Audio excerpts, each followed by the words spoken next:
2 student suicides in Rajasthan's Kota in just 24 hours. IIT Delhi के student ने किया suicide. Student ने पंखे से फंदा लगाकर। A shocking case of exam phobia has emerged from Rajasthan's Lalsot. The 10th class student left behind a suicide note. 27 अगस्त 2023 को राजस्थान के कोटा शहर में नीट एग्जाम की प्रिपरेशन कर रहे 2 स्टूडेंट्स कुछ ही घंटों के भीतर सुसाइड कर लेते हैं। कोटा में ये कोई पहली बार नहीं हुआ था और ना ही नेशनल लेवल पर ये कोई इग्नोर करने वाली घटना है। कोटा में साल 2023 में अब तक 23 स्टूडेंट्स आत्महत्या करके अपनी जान गंवा चुके हैं और 2015 से 2022 के बीच 95 स्टूडेंट्स। ऐसा ही हाल भारत के और भी स्टेट्स में चलने वाले कोचिंग हब्स का है। नेशनल क्राइम रिकॉर्ड ब्यूरो के लेटेस्ट अवेलेबल डेटा की माने तो भारत में हर 42 मिनट में एक स्टूडेंट सुसाइड करता है। इस डेटा के अकॉर्डिंग 2021 में भारत में सुसाइड के टोटल 1.64 लाख विक्टिम्स में से 8% यानी कि 13,120 स्टूडेंट्स थे और इनमें से 1,640 स्टूडेंट्स का कारण था फेलियर इन एग्जामिनेशन। आखिर क्या गलत हो रहा है देश में स्टूडेंट्स के साथ जो कि वो इतना बड़ा कदम उठाने के लिए मजबूर हो रहे हैं? ऐसा नहीं है कि देश में होने वाली इन स्टूडेंट सुसाइड से किसी को कोई फर्क नहीं पड़ रहा। जब भी ऐसे केसेस सामने आते हैं तो एडमिनिस्ट्रेशन जागता है और कुछ कदम उठाए जाते हैं। लेकिन अगर नंबर ऑफ सुसाइड्स कम नहीं हो रहे तो ये समय है कि हमें अपने सोशल एंड एजुकेशन सिस्टम के बुनियादी ढांचे में कुछ परिवर्तन करने होंगे। इन्हीं सभी बातों पर डिटेल में डिस्कस करेंगे। आपसे रिक्वेस्ट है कि वीडियो को एंड तक जरूर देखें। साइकोलॉजिस्ट कहते हैं कि कोई भी स्टूडेंट सुसाइड जैसा कदम तब उठाता है जब मेंटल स्ट्रेस या डिप्रेशन के टाइम पर उनको कोई इमोशनल सपोर्ट ना मिल पाए। मेंटल स्ट्रेस या डिप्रेशन के लिए जो चीजें सबसे ज्यादा जिम्मेदार हैं वो है पेरेंटल और पीयर प्रेशर। पेरेंटल प्रेशर या माँ बाप द्वारा बच्चों पर दबाव बनाया जाना एग्जाम में अच्छा परफॉर्म करने के लिए, एक हाई सैलरी पैकेज के लिए। इमेजिन करो एक अर्ली टीनेजर को माता पिता समाज में चारों तरफ शेखी बगा रहे हैं परफेक्ट 98-99% मार्क्स की। कोई ये नहीं समझता कि कंपटीशन में आने वाले लाखों बच्चे परफेक्ट 98-99% से बहुत आगे हैं। जब रियलिटी सामने आती है ईगो हर्ट होती है। माँ बाप ने जो सपने सजा रखे हैं उनको ना पूरा कर पाने का डर, बात करने के लिए कोई नहीं है। इन बच्चों के लिए ये बहुत ज्यादा स्ट्रेस होता है। कुछ लड़ते हैं, कुछ पढ़ना छोड़ देते हैं और कुछ सुसाइड जैसा जानलेवा कदम उठा लेते हैं। मैं यहाँ पर ये नहीं कह रही कि जो भी माँ बाप अपने बच्चों के फ्यूचर के लिए सोचते हैं सभी गलत हैं। बच्चों को भी पता होता है कि माँ बाप ने उनको कितनी मुश्किल झेलते हुए पढ़ने के लिए भेजा है। कोटा में 1 साल कोचिंग और रहने खाने का खर्च 1.5 से 3 लाख रुपए है। भारत में जहाँ एवरेज मिडिल क्लास फैमिली की एनुअल इनकम 13 लाख रुपए है, वहाँ इनकम का 25% सिर्फ एक बच्चे की पढ़ाई पर खर्च करना बहुत बड़ी बात है। वो भी जब आजकल कॉम्पिटिटिव एग्जाम प्रिपरेशन कोचिंग 4 साल की एक डिग्री बन चुकी है, जहाँ 9वीं क्लास से ही स्टूडेंट्स को एडमिट कर दिया जाता है। लोअर इनकम वाली फैमिलीज को तो इसके लिए लोन तक लेना पड़ता है। बच्चों के ऊपर प्रेशर है इस खर्च को जस्टिफाई करने का। कभी कभी पेरेंट्स इंजीनियरिंग और मेडिकल फील्ड के इस करियर को बच्चों के ऊपर थोपते हैं क्योंकि समाज में ये आम धारणा है कि इंजीनियरिंग और मेडिकल ही ऐसे फील्ड्स हैं जहां पर अच्छे कॉलेजेस हैं और जहां से हाई पेइंग जॉब्स आसानी से मिल जाएंगी। 2016 में 17 साल की एक लड़की ने IIT JEE एग्जाम क्लियर करने के बाद भी सुसाइड कर लिया और सुसाइड नोट में अपनी मां पर इंजीनियरिंग को उस पर थोपने का आरोप लगाया। स्टूडेंट्स पर सक्सेस का प्रेशर बनाने में कोचिंग इंस्टीट्यूट और मीडिया भी कम नहीं है। कोचिंग इंस्टीट्यूट्स द्वारा लगाए गए हाई रैंक स्टूडेंट्स के बड़े बड़े पोस्टर्स, मीडिया द्वारा हाई सैलरी पैकेज को सेंसेशनलाइज किया जाना भी स्टूडेंट्स के ऊपर इन अनरियलिस्टिक टारगेट्स को अचीव करने का प्रेशर बना देते हैं। कोचिंग इंस्टीट्यूट का शेड्यूल और माहौल भी स्टूडेंट्स को सोशली आइसोलेट कर देता है। और इंफीरियोरिटी की एक भावना उनके मन में घर कर जाती है। इंडियन एक्सप्रेस ने 2015 में कोटा में सेटअप की गई स्टूडेंट हेल्पलाइन पर आने वाली पैनिक कॉल्स को मॉनिटर किया। एक 17 साल का लड़का कॉल पर कहता है कि वो सो नहीं पा रहा है, बायोलॉजी की बुक से सांप बाहर आते दिख रहे हैं, सपनों में जानवर अटैक कर रहे हैं। स्टूडेंट्स में इस तरह का ट्रॉमा पाया गया इन कॉल्स पर। डेली 14 घंटे का स्टडी शेड्यूल, साल भर में सिर्फ एक ब्रेक, संडे को भी शेड्यूल्ड टेस्ट ने इन स्टूडेंट्स की लाइफ को आइसोलेट और डिप्रेस कर दिया है। इनमें से बहुत से स्टूडेंट्स ऐसे होते हैं जो कि पहली बार घर से बाहर आए हैं, या फिर वो ऐसे ही सोशल आइसोलेशन वाले माहौल में कोचिंग करके कॉलेज आए हैं। बदला हुआ शेड्यूल, अलग अलग कल्चर और रीजन से आए हुए बच्चों के बीच एडजस्ट होना और पहली बार अकेले रहना भी इनके लिए काफी स्ट्रेसफुल होता है। जो इस माहौल में फिट नहीं हो पाते या शेड्यूल फॉलो नहीं कर पाते, वो अपने पेरेंट्स को डिसअपॉइंट करने के लिए और अपने साथियों से पीछे छूट जाने के लिए खुद को रिस्पॉन्सिबल महसूस करते हैं। कोचिंग इंस्टीट्यूट भी अपना सिलेक्शन रेट मेंटेन करने के लिए ऐसा माहौल तैयार करते हैं कि एक लोनली, सेल्फ कॉन्शियस स्टूडेंट और भी ज्यादा प्रेशर में आ जाता है। स्टूडेंट्स को वीकली टेस्ट के बेसिस पर बैचेस में डिवाइड किया जाता है। अच्छा परफॉर्म करने वाले स्टूडेंट्स को अलग बैच में रखा जाता है। एक क्लास में भी स्पेशल रैंक ग्रुप बनाए जाते हैं जिन पर टीचर्स स्पेशल अटेंशन देते हैं। ऐसे में एक पिछड़े हुए बैच के स्टूडेंट को एक्चुअल एग्जाम से पहले ही हर वीक कंपटीशन फेस करना पड़ता है। ऐसे में अगर वो थोड़ी बहुत एक्स्ट्रा करिकुलर एक्टिविटी करना भी चाहे तो उसको गिल्ट महसूस होता है कि वो अपना टाइम वेस्ट कर रहा है। इन सब के पीछे हमारे सिस्टम में जो स्ट्रक्चरल प्रॉब्लम्स हैं, उनमें सबसे बड़ी है इंजीनियरिंग और मेडिकल कॉलेज में एडमिशन के लिए cut throat competition. Top IITs और एम्स में एडमिशन पाना यूएसए के एमआईटी और हार्वर्ड यूनिवर्सिटी से भी मुश्किल है। जहां पर एमआईटी और हार्वर्ड का एक्सेप्टेंस रेट 9% और 7% है, वहीं टॉप आईआईटीज का एक्सेप्टेंस रेट 2 to 5% ही है, जबकि एम्स का एक्सेप्टेंस रेट तो 0.1% ही है। इतने कंपटीशन को क्लियर करके भी जब स्टूडेंट इन कॉलेजेस में पहुंचता है तो उसको पता चलता है कि रेस तो अभी खत्म ही नहीं हुई। जिस हाई सैलरी पैकेज के सपने देखकर उसने आईआईटी में एडमिशन लिया था, वो सिर्फ कुछ ही लोगों को मिल पाता है। 2022 की एक रिपोर्ट के अकॉर्डिंग आईआईटी में केवल टॉप 5.5% स्टूडेंट्स को ही 50 लाख रुपीस पर ईयर या उससे ऊपर का सैलरी पैकेज ऑफर होता है।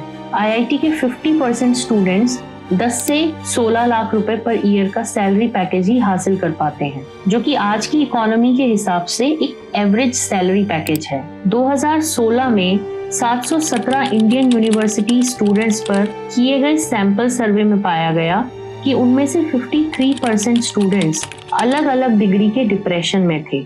15.6% स्टूडेंट्स ऐसे थे जिनको इमीडिएटली मेंटल हेल्थ सपोर्ट की जरूरत थी, क्योंकि वो सीवियर या एक्सट्रीम डिप्रेशन में थे। इस तरीके के डिप्रेशन से निपटने के लिए जो सोशल और इंफ्रास्ट्रक्चरल सपोर्ट देश में होना चाहिए, वो अवेलेबल नहीं है। इंडियन जर्नल ऑफ साइकियाट्री के एक पब्लिकेशन के अकॉर्डिंग देश में कुल 9,000 साइकियाट्रिस्ट ही हैं, यानी कि 4 लाख लोगों के लिए 3 साइकियाट्रिस्ट। और जरूरी नहीं है कि ये सारे साइकियाट्रिस्ट प्रैक्टिस में भी हैं, जबकि हाई इनकम कंट्रीज में 6 साइकियाट्रिस्ट अवेलेबल होते हैं 1 लाख लोगों के लिए। दूसरे, भारत में डिप्रेशन को बीमारी माना ही नहीं जाता। स्टूडेंट्स के केस में पेरेंट्स सबसे पहले डिनायल मूड में चले जाते हैं कि हमारे बच्चे को तो ऐसा हो ही नहीं सकता, बस थोड़ा सा मन खराब हो रखा है। इसीलिए जो स्टूडेंट्स लोनली या डिप्रेस फील करते हैं, उनमें से सिर्फ 10% ही कभी किसी डॉक्टर या साइकियाट्रिस्ट के पास जाते हैं। अब देश में इस तरह के स्टूडेंट सुसाइड्स को रोकने के लिए क्या कदम उठाए गए हैं, उन पर बात कर लेते हैं। 2015 में कोटा के 40 कोचिंग इंस्टीट्यूट्स की कॉम्पिटिटिव एजुकेशन यूथ सोसाइटी ने एक 24/7 हेल्पलाइन स्टार्ट की, जिसमें ट्रेन्ड प्रोफेशनल्स को कॉल करने वाले स्टूडेंट्स की काउंसलिंग के लिए हायर किया गया। हाल ही में हुए सुसाइड्स के बाद स्टूडेंट्स पर कोर्स का बर्डन कम करने के लिए सब्जेक्ट एक्सपर्ट्स की एक कमेटी बनाई गई। IITs और मेडिकल कॉलेजेस में भी स्टूडेंट्स हेल्पलाइन, वेलनेस सेंटर और कम CGPA वाले स्टूडेंट्स की मेंटल हेल्थ की मॉनिटरिंग करने जैसे स्टेप्स लिए गए। दरवाजे पर दस्तक जैसी इनफॉर्मल कैंपेन भी स्टार्ट की गई है, जिसमें हॉस्टल वार्डन्स और मेस वर्कर्स को शामिल किया गया है। ये लोग मॉनिटर करेंगे ऐसे स्टूडेंट को जो बहुत दिन से अपने रूम से बाहर नहीं निकला है या अपना खाना नहीं खा रहा है। कोचिंग इंस्टीट्यूट्स को भी एक वीकडे को half day study, half day fun रखने के लिए कहा गया है, जिसमें स्टूडेंट्स को कुछ एक्स्ट्रा करिकुलर एक्टिविटीज में इंडल्ज किया जाएगा। हॉस्टल्स के फैंस में स्प्रिंग्स और बालकनीज में ग्रिल्स लगा दी गई हैं। एडमिनिस्ट्रेशन द्वारा लिए गए ये सभी स्टेप्स की कोशिश रहेगी कि स्टूडेंट्स के ऊपर प्रेशर कम रहे और डिप्रेस्ड स्टूडेंट्स को पहले ही आइडेंटिफाई करके उनको जरूरी मदद दी जा सके। लेकिन बुनियादी तौर पर हमें अपने सोशल और एजुकेशनल सिस्टम में भी कुछ बदलाव करने होंगे। भारतीय समाज में फैमिली की एक बड़ी भूमिका रहती है स्टूडेंट्स को फाइनेंशियल और इमोशनल सपोर्ट देने में, लेकिन बदलते समय के साथ कई बार फैमिली इमोशनल सपोर्ट के बजाय इमोशनल ब्लैकमेल का टूल बनती जा रही है। पेरेंट्स को चाहिए कि अपने बच्चे के कैलिबर और इंटरेस्ट का सही आकलन करें और इसके हिसाब से ही उनको अपने करियर फील्ड का चुनाव करने दें। इसके लिए करियर काउंसलर की मदद भी ली जा सकती है। अब करियर काउंसलर्स की बात आई है तो मैं आपको ये भी बता दूं कि देश में 93% स्कूल्स में इस तरह की कोई फैसिलिटी है ही नहीं। जहां है भी वहां पर या तो वो लोग अनट्रेन हैं या फिर उनको करंट जॉब मार्केट के बारे में नॉलेज ही नहीं है।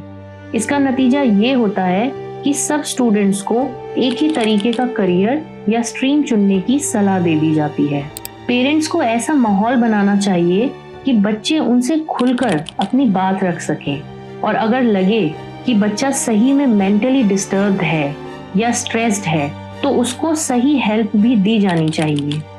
प्राइम मिनिस्टर नरेंद्र मोदी जी ने भी अपने रेडियो प्रोग्राम मन की बात में डिप्रेशन पर खुलकर बात करने के लिए बोला था। पहला मंत्र है डिप्रेशन के सप्रेशन के बजाय इसके एक्सप्रेशन की जरूरत है। एजुकेशनल इंस्टीट्यूट को स्टूडेंट्स को साइकोलॉजिकल काउंसलिंग प्रोवाइड करानी चाहिए, जिसमें वो कॉन्फिडेंशियलिटी और कंफर्टेबल एनवायरनमेंट में अपने इश्यूज डिस्कस कर सके।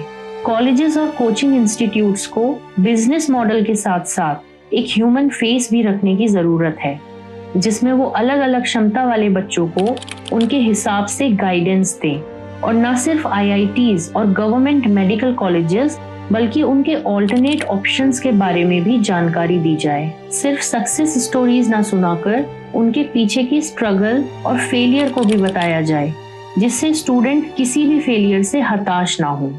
IIT और गवर्नमेंट मेडिकल कॉलेजेस में एडमिशन के लिए ये जो इंटेंस कंपटीशन है, इसको कम करने के लिए इन एजुकेशनल इंस्टीट्यूट्स में सीट्स बढ़ाने की जरूरत है। देश में टॉप इंजीनियरिंग कॉलेजेस में लगभग 42,000 सीट्स अवेलेबल हैं, जिसमें से IITs में केवल 17,385 सीट्स हैं। नीट एग्जाम में हर साल अपीयर होने वाले 20 लाख से भी ज्यादा स्टूडेंट्स के लिए गवर्नमेंट कॉलेज में सिर्फ 54,000 सीट्स ही अवेलेबल हैं। इंडियाज ग्रेजुएट स्किल इंडेक्स 2023 नाम से पब्लिश्ड एक रिपोर्ट की माने तो इंडिया में स्किल्ड ग्रेजुएट्स के लिए जॉब की कमी नहीं है, बल्कि 55% इंडियन ग्रेजुएट्स इंडस्ट्री की बढ़ती हुई डिमांड के हिसाब से एम्प्लॉयबल ही नहीं है। ऐसे में प्राइवेट यूनिवर्सिटीज से ग्रेजुएट हो रहे स्टूडेंट्स को जॉब मार्केट के लिए अप्रोप्रिएट स्किल देने की जरूरत है। इसके लिए गवर्नमेंट को IITs के थ्रू देश के स्टेट यूनिवर्सिटीज और प्राइवेट कॉलेजेस में सुधार लाना होगा। कई तरह की हैंड होल्डिंग एक्सरसाइजेस जैसे कि teacher training, improved curriculum, better examination methods implement करने की जरूरत है। नीति आयोग को भी इसके लिए स्टेट रैंकिंग बनानी चाहिए और एजुकेशन के लिए दिए जाने वाले कुछ फंड्स को इस रैंकिंग के बेसिस पर अलॉट करना चाहिए। IIT मद्रास और गुवाहाटी की तरह बाकी IITs को भी ऐसे ऑनलाइन कोर्सेज ऑफर करने चाहिए जिनके लिए एंट्रेंस एग्जाम की जरूरत ना हो। कॉलेजेस में फाइनेंशियल बर्डन को कम करने के लिए ऑस्ट्रेलिया जैसे देशों में चल रही स्टडी नाउ पे लेटर जैसी स्कीम इंट्रोड्यूस करने की जरूरत है। इसमें कॉलेज फीस का कुछ हिस्सा पढ़ाई के दौरान और बाकी का एक लेवल से ज्यादा की सैलरी वाली जॉब मिलने के बाद इंस्टॉलमेंट में भरा जा सकता है। देश में कुछ एजुकेशन इंस्टीट्यूशंस के बारे में बोला जाता है कि उनमें एडमिशन मिलने के बाद तो लाइफ सेट हो जाएगी। इस मिथ को तोड़ने की जरूरत है। जैसा कि इस वीडियो में मैंने पहले भी बताया कि आईआईटी में पढ़ने वाले सभी स्टूडेंट्स को लाइफ चेंजिंग सैलरी पैकेज नहीं मिलता है। गवर्नमेंट मेडिकल कॉलेज से ग्रेजुएट होने वाले सभी स्टूडेंट्स सफल और हाईली अर्निंग डॉक्टर नहीं बन पाते। अगर ऐसा होता तो आईआईटी से ग्रेजुएट होने वाले सैकड़ों स्टूडेंट्स आगे और पढ़ने के लिए फॉरेन यूनिवर्सिटीज में नहीं जाते और ना ही प्रेस्टिजियस करियर की आस में यूपीएससी के एग्जाम की तैयारी कर रहे होते। इसके लिए देश के सभी स्कूल्स में वेल ट्रेन्ड करियर काउंसलर्स की जरूरत है। इन काउंसलर्स को देश और दुनिया में बदलते हुए जॉब मार्केट की समझ होनी चाहिए। इसके अलावा सिर्फ इंजीनियरिंग और मेडिकल ही नहीं बल्कि ह्यूमैनिटीज के स्ट्रीम्स में अवेलेबल जॉब्स को भी पेरेंट्स और स्टूडेंट्स को बताना चाहिए। भारत में आजकल ह्यूमैनिटीज स्ट्रीम्स के स्टूडेंट्स के लिए law, human resource management, mass communication, digital marketing, event management, fashion designing और इंटीरियर डिजाइनिंग जैसे फील्ड्स में बहुत अपॉर्चुनिटीज हैं। एक बुनियादी सवाल ये भी है कि इंजीनियरिंग और मेडिकल कॉम्पिटिटिव एग्जाम की प्रिपरेशन के लिए कोचिंग की जरूरत ही क्यों पड़ती है, और ऐसा क्यों है कि सिर्फ कुछ शहर ही इन कोचिंग के हब बन गए हैं। कोचिंग की जरूरत पड़ती है क्योंकि स्कूल एजुकेशन के स्टैंडर्ड और कॉम्पिटिटिव एग्जाम को क्लियर करने के लिए required logical and conceptual understanding में बहुत बड़ा गैप है। इसके लिए गवर्नमेंट को स्कूल एजुकेशन के स्टैंडर्ड को अपलिफ्ट करना होगा। स्कूल्स में सिर्फ रटकर बोर्ड एग्जाम में मार्क्स लाने का टारगेट ना होकर कॉन्सेप्चुअल अंडरस्टैंडिंग पर ज्यादा जोर दिया जाना चाहिए। इसके लिए एग्जामिनेशन और इवैल्यूएशन मेथड्स को कॉम्पिटिटिव एग्जाम के लेवल पर लाने की जरूरत है। देश के छोटे शहरों में भी एक अच्छे लेवल की कोचिंग अवेलेबल होनी चाहिए। गवर्नमेंट प्राइवेट कोचिंग्स को छोटे शहरों में अपनी ब्रांच एस्टेब्लिश करने के लिए किसी तरह की सब्सिडी दे सकती है। शर्त ये है कि एजुकेशन स्टैंडर्ड कम नहीं होना चाहिए। इससे सिर्फ कुछ शहरों में कोचिंग हब्स नहीं बनेंगे और स्टूडेंट्स अपने पेरेंट्स के सपोर्ट से दूर रहने के लिए मजबूर नहीं होंगे। कुछ पेरेंट्स जो कि अपने बच्चों के साथ ही जाकर रहते हैं, उनके लिए भी आसान होगा। पेरेंट्स को भी आजकल अवेलेबल ऑनलाइन कोचिंग क्लासेस का फायदा उठाना चाहिए। जरूरत है घर पर ही शेड्यूल बनाकर एक अच्छे एनवायरनमेंट में पढ़ाई का मौका देने की। इसके अलावा टीचर्स को भी पढ़ाते समय एम्पैथी दिखाने की जरूरत है। टीचर्स को स्टूडेंट्स में डिप्रेशन या स्ट्रेस के लक्षणों को पहचानने के लिए ट्रेन किया जाना चाहिए, जिससे कि उनकी जरूरत के अकॉर्डिंग समय पर उनकी मदद की जा सके। देखो, ऐसा नहीं है कि ये सारे सजेशन सिर्फ मैं ही यहाँ बता रही हूँ, ये सभी एक्सपर्ट्स द्वारा ही बताए गए हैं। जरूरत है स्टूडेंट्स के इश्यूज की तरफ सेंसिटिविटी दिखाने की और गवर्नमेंट को देश के एजुकेशन सिस्टम में फंडामेंटल चेंज करने की। स्टूडेंट्स को एक प्रेस्टिजियस कॉलेज में एडमिशन या फिर बिग सैलरी पैकेज की रेस में ना लगाकर उनमें हार्ड वर्क, परसिवरेंस और सस्टेन्ड मोटिवेशन जैसी वैल्यूज को इनकलकेट करना चाहिए। असफलता में निराश ना होने की सीख देनी चाहिए। आपदा में भी अवसर ढूंढना सिखाना चाहिए, वरना कुछ प्राइवेट बिजनेस आपकी इस कमजोरी का फायदा उठाने के लिए बिल्कुल तैयार बैठे हैं। आखिर में हम सभी को ये समझना होगा कि these students did not fail. We as parents, as a system failed them.